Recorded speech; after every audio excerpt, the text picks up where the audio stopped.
Hey guys, it's Steph here at TheFlowerFanatic. I'm hanging out in my cozy greenhouse. It is freezing outside today, probably about, I think it's like 25 degrees, but that wind chill is making it feel like it's 0 degrees. But I thought I would get on this video and tell you what I am growing this year for my heat-loving annuals.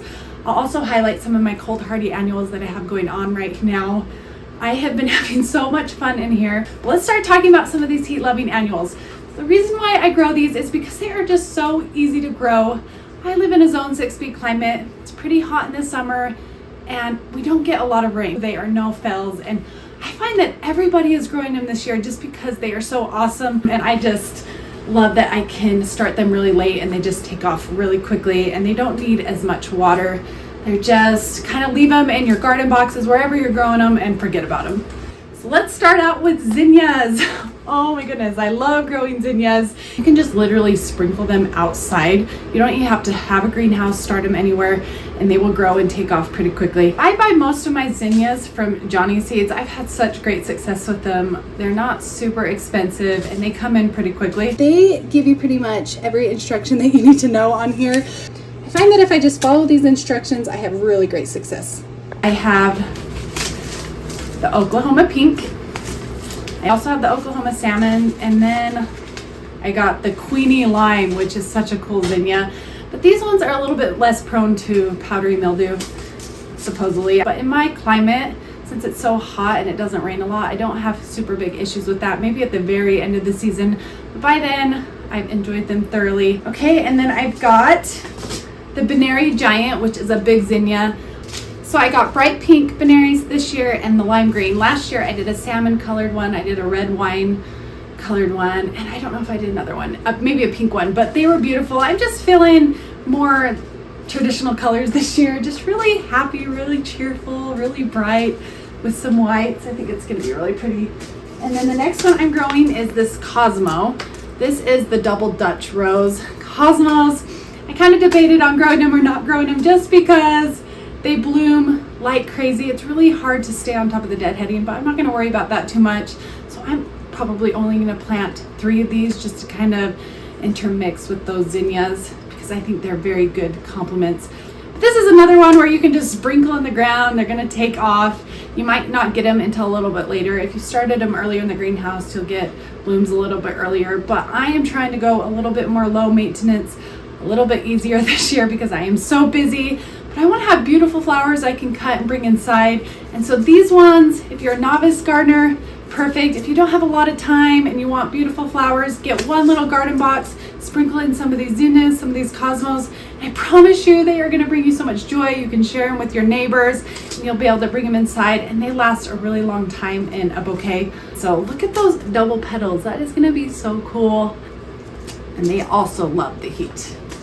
Okay, so the next ones, I'm going a little bit more simple this year. I'm only going to be growing probably 5 or 10 plants of each, so I don't feel so overwhelmed. Okay, so let's move on to straw flower, another great one that's super easy to grow. This is going to be great companion plant to those zinnias, those cosmos. This is the Silvery Rose. So the flowers I've talked about thus far, they get pretty tall, so they are for my garden boxes or for a cutting garden. These are going to get about, I'm trying to find where it says it, I'm gonna say 3 to 4 feet tall. If you've never grown a straw flower, they literally feel like paper when they start to come out and bloom. They dry super good, and they're just a really cool looking plant, and they're great for your bouquets, for dried flower wreaths. They're gonna last a really long time and just low maintenance. A lot of these I don't need to fertilize at all. If you want to, you can. I just put some compost in my soil and that is it. Like I said, these are so easy and they just mix in, so you can get a lot of different flowers in a small area, get some variety in your bouquets. So this one is one I'm very excited about. And all of these I'm gonna start 4 weeks before my last frost date. I might even consider sprinkling them if I don't have time, but I usually do have time, so I will start them in my trays. But don't start them too early because they do not like to be put out in the ground before those temperatures are above 50 degrees. If you do, you're just setting them back. It's not worth it.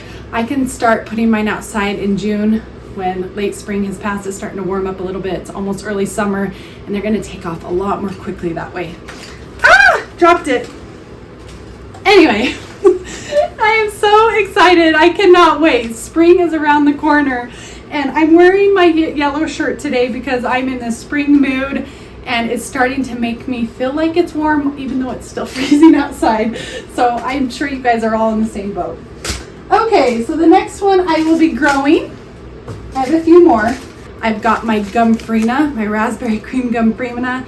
So I have a little garden box that I'm going to be growing these in. It dries so well that you can just put a cute little handful of these in one of your bouquets after you've dried them and enjoy them all winter long. They get about 24 to 24 inches wide. Once they take off, they spread like crazy, but the pollinators absolutely love this one. I don't fertilize them. They love the heat. They love the drought. So every one that I'm talking about right now is just super easy to grow, really low maintenance, and they are going to bloom for a very long time. One of those buds is going to last a really long time. But I love growing this one because they're great for flower beds too, so you can put them in empty spots, but they're also great for the cutting garden. So a very versatile flower, and I will definitely start this about 6 weeks before my last frost date, a little bit sooner than my cosmos and zinnias and my straw flowers. I think the straw flowers I will start about 6 to 8 weeks before my last frost date, but they take off quickly once they take off. So if you're within the 4 to 6 to 8 week range, the reason why I don't need a lot of these flowers is because they bloom so prolifically. They're gonna cut and come again. So you cut one plant, they'll just start to rebloom. So you don't need to plant a lot of these plants. You don't need a big area to grow some of these flowers. So if you have a small yard, don't feel like you can't plant some of these cut flowers. If you have a large yard, go crazy if you want to sell them and give them to neighbors or do whatever you want. The last one I am growing is this Flamingo Celosia. So I'm going to be planting this with some snapdragons. I think they're going to be great companion plants in one of my garden boxes, but these are just so much fun because they have a feathery texture, and so they look really great with your bouquets to contrast with some of those flowers. They're a little bit more leafy. They're super easy to grow. They love the heat. I know there's a theme here. Easy, heat loving, low maintenance, don't need fertilizing, just a little bit of compost. We all want to feel like we have a green thumb. So if you start out with these, it's going to give you some confidence, and then you can say, oh my gosh, I can grow flowers, and then it will help you into the next year.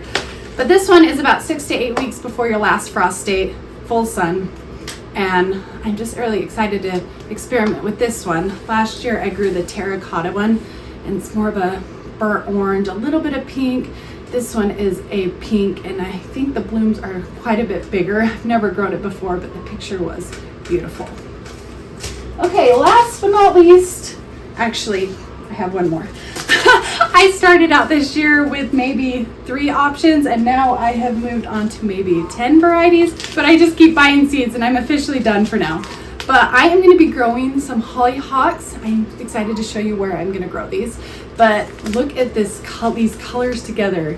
So look how cool this jet black Niagara hollyhock is. Isn't that amazing? And so I thought it paired really well with this double bloom, this Margaret double champagne hollyhock. And then I got a little bit of a pinker one, this halo hollyhock. I did some research on these different varieties, and these are really happy varieties. These ones can also be prone to a little bit of that powdery mildew, but that doesn't happen until later. You still get beautiful blooms, and sometimes that happens, sometimes it doesn't happen. If you have a really wet summer, it's gonna have a bigger problem with that, but if it's a little bit drier, so every year is a little bit different. But like I said, get a drip system and make sure they are watering from underneath so that water is just not sitting on those leaves with the heat. But isn't that going to be pretty? So I found with my hollyhocks that sometimes I get blooms the first year. I typically do. Sometimes they say you won't get blooms until the following year, but with these we will find out. But I'm going to be putting this along my shop. I have a big empty wall. The shop's not super pretty at the moment, and so I think that's going to be gorgeous. You can be really smart with where you plant your plants. They don't need a lot of space, so I only need about 1 foot space to grow them along my shop. So if you have an area along your house where it gets full sun, you want some height, but you don't have a lot of width, plant some hollyhocks. And so this is going to be really fun. They're going to get about 6 feet tall, especially the second year. There are a few things they do self-sow like crazy, and they can take over a space quite quickly, but I wouldn't say they're invasive. You can pull them out pretty easily, and so this area where I'm planting them, I can kind of let them go crazy, and it's going to be the perfect spot for them. But what a fun plant. This one does not cut well. I tried to do it. They just completely fizzle and flop and lose their leaves. So the last one I will be growing, this is for my flower beds. This is a lower growing zinnia. I fell in love with this when I discovered it at a neighbor's yard, and it's the Zahara Double Raspberry Ripple Zinnia. So it's only gonna get about 18 inches tall. But what is so cool about this zinnia is it's gonna come out in a dark pink with some white hues, and then as it fades, they kind of fade into this white, and all of them will fade at a different time, and so you'll get some white colors, you'll get some light pink, you'll get some of those darker zinnias all together, and it was so creamy and heavenly. I had to grow them. Another super easy one to grow, so I will be putting them in a flower bed where I'm gonna be planting some Roseanne geranium this year, but I will just use these as filler plants until those start to mature and spread. Okay, so before we head out and show you how I'm going to be planting my cold hardy annuals and where I'm going to be planting these heat loving annuals, let's just take a look at how well my cold hardy annuals are doing, and then we'll head outside. This is a vine. These are my sweet peas, and then I've got right here are my snapdragons, which are cold hardy, so they'll go out a little bit earlier, but these will bloom all summer long until the fall, so they don't mind the heat, which is an awesome one. And I've got my stock that I will be putting out there 3 to 4 weeks. So I had to show you this before we went out there and showed you where I was planting my heat loving annuals, just because I want to show you how I get blooms for a very long time. So I'll put these in the garden box mid-March. They'll be done blooming around the end of May, beginning of June, and then I'll take these out, put in those zinnias, and those are just some more stock. And then the snapdragons I will definitely be growing with the celosia. I don't have enough in here to fill an entire garden box, and so I think they're gonna be great companion plants. And then what else do I have growing here? I think those are, oh, some of my ranunculus. I never showed you them sprouting in my last video. So look how well they're doing. I just stuck them in my garage. They have been moistened just slightly. It's about 45 degrees. And so then I'll be putting them in a low tunnel here in about 3 weeks. And then I'll take those out and plant some more of my zinnias. Oh my goodness, I just forgot that I bought some zinnias that I forgot to talk about because they haven't come in yet, that I'm most excited about. Okay, it is cold out here. So the zinnia I'm most excited about this year is Precious Metals. It's a floret flower zinnia. This is an original. It just barely came out. They weren't cheap by any means, but they're this beautiful zinnia. So you'll definitely have to follow along to see what those are going to look like. I have a full garden box designated just for those zinnias. So here is where I'm going to be planting some of those zinnias and cosmos and some straw flower. So I'm just going to mix all those varieties together. And then right here, I will be planting my snapdragons. I'm going to make sure I put netting early this year, stakes and netting. I never get to it, so I'm going to do it as early as possible. And then I will be growing that celosia right here with the snapdragon and putting those sweet peas in here. And then right here, I will be putting the stock. And then once that's done blooming, I'll add some more of those. Actually, this is my dahlia box. So we haven't even talked about dahlias, but this will be my dahlia box. And then over here, I'm just gonna put a ton of those precious metal zinnias. So it's gonna be pretty simple. And then right back here, let's walk over here. I cannot tell you how cold it is. It was 50 degrees and sunny yesterday morning, and now it's snowing. I have been doing so much weeding back here. I'm very proud of myself. Gotta put these in the ground. Gotta prune my roses soon, but here is where I will be putting those hollyhocks. So don't you think this is the perfect spot? We are gonna paint this like a sagey green. I'm gonna add some trim around these garage doors, and then I'm gonna put a pergola with a climbing rose. This is my rose garden back here. I'm just gonna let them go crazy, but when I do plant these hollyhocks, which I will do a video on, actually, yeah, this is just a short little explanation. I will do a video on it. I'm gonna give them enough space to kind of fill in and grow, because they do get up to 12 inches wide, 12 to 18 inches wide. But they'll cover this entire thing. I think it's gonna be so beautiful. And right over here, this is where I will be planting 3 beech trees, and I'm gonna plant some of those Roseanne geraniums. And then that double Zahara zinnia will be the filler plant until everything else fills in. And so I know it doesn't look like anything right now. Try to envision it. Look at these trees, aren't they pretty? They're blowing in the wind yesterday. Look at those beautiful skies. Nice blue skies.